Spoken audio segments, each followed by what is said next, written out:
We used to believe that the Earth is flat, that smoking was good for asthmatics, that the Earth is the centre of the universe.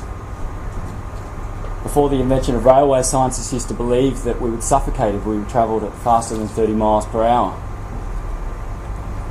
We used to believe that it is not possible to power our country with only renewable energy. But you still believe that? But this research, conducted by BZE and the University of Melbourne, show emphatically that we can. And not only can we can do it economically.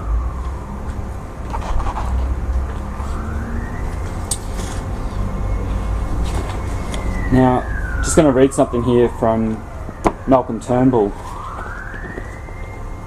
It's written on here. The work Beyond Zero Emissions and Melbourne Energy Institute have done is important. It provides the most comprehensive technical blueprint yet for what our engineers, our scientists can begin to do tomorrow. So this isn't just something that's come by as a little bit of a thought wave. This is something that's had a lot of collaboration, a lot of research go into. And there's a very good technical resource for us to go forward. What it puts forward is that Australia can become 100% renewable electricity with solar thermal storage, so that overnight there's storage power, which is the big argument that we can't be 100% renewable, there's no storage for overnight. And we can do this in 10 years. Thank you. But why should we? Next page. Now, does anybody here like to gamble? Yeah? Anybody ever gambled $10? Yeah? $100? What about 1,000? Has anyone made a $1,000 bet? No? What about your life? Would you gamble with your life? Well, pretending that I have a gun in my hand, if I were to tell you that it is likely that you will die if I pull this trigger, would you take the gamble? No? Next slide. How do you like these odds? The Intergovernmental Panel on Climate Change, the IPCC Fourth Assessment Report, summarise that the resilience of many ecosystems is likely to be exceeded this century. Now, I don't like those odds. Does anybody like those odds? No. Scientists to say likely, it's not good odds, okay? And when ecosystems start shutting down, we're in a lot of trouble. Next, thanks. Now, why do you use energy? We use it to heat your home or school. Some of the schools, I don't know what your school's like, but I know when I was sitting in school there wasn't too much energy going into heating my classroom. I was sitting there freezing. I don't know whether it's still the same. That's why you still got a jumper on. Yes, exactly. Now, you also use it to charge your phone, to drive to school or sport, to watch television, your computer. Do you care where it comes from? Would it be okay if it came from a source that does not damage the environment? Why do we live in a home? We live in a home to keep warm when it's cold, to keep cool when it's hot, to provide safety. Next, thank you. Oh, sorry, did I miss one? Yeah, missed that one. Would it be okay if your home kept you warm in winter, cool in summer, kept you safe, provided electricity for all your appliances, your phone, your computer, and it didn't adversely affect the climate? Would it be okay if your home produced its own energy and you didn't have to pay bills to the electricity company or the gas company? What would a house look like that did this? Was anyone thinking of that? Mm-hmm.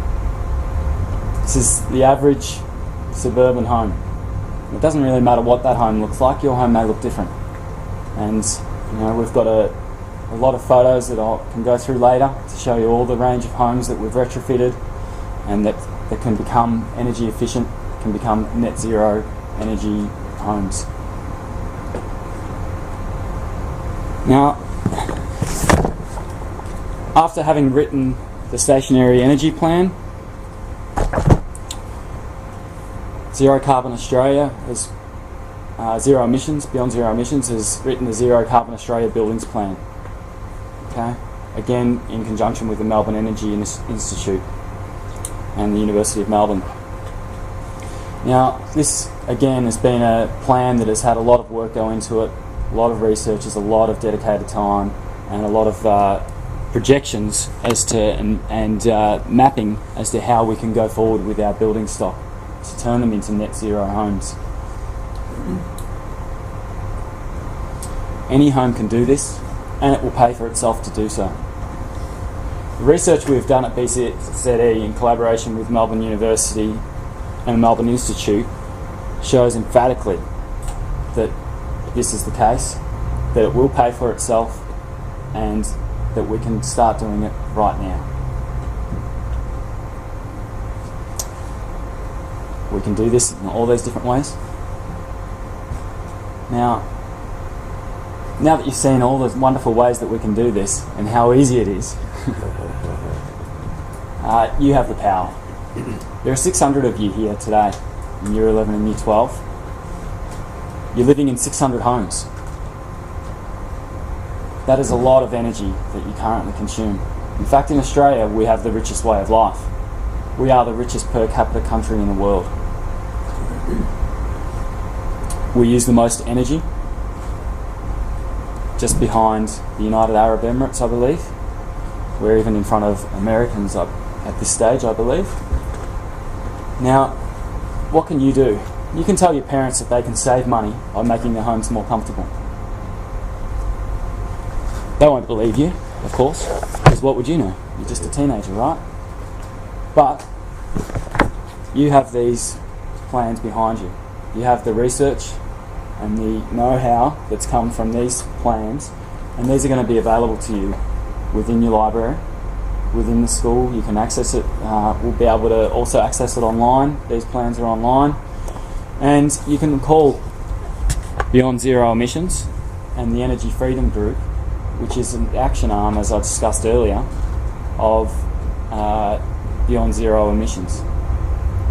You can call us up and you can have a discussion about how you can transition to a home that's like the ones that we've discussed today, and your parents will love you for it. They might be resistant to start with, but with time, if you can work through and give the details that are, that they need to know, eventually the dollars, no doubt, will come to make sense, and the comfort that they'll gain in their homes makes sense.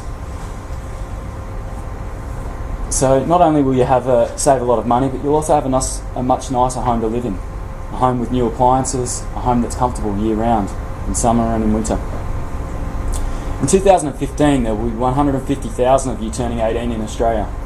You'll be the decision makers. Your vote will be enough to drive change. You'll be able to drive the change that my generation hasn't been able to drive this time. When I was at school, I didn't learn about this. It wasn't until university when I started to learn about climate change. You have the insight, you have the know-how, and you can make the change that's needed. Sign up to Environment Victoria to see how the political parties stack up with environmental policies.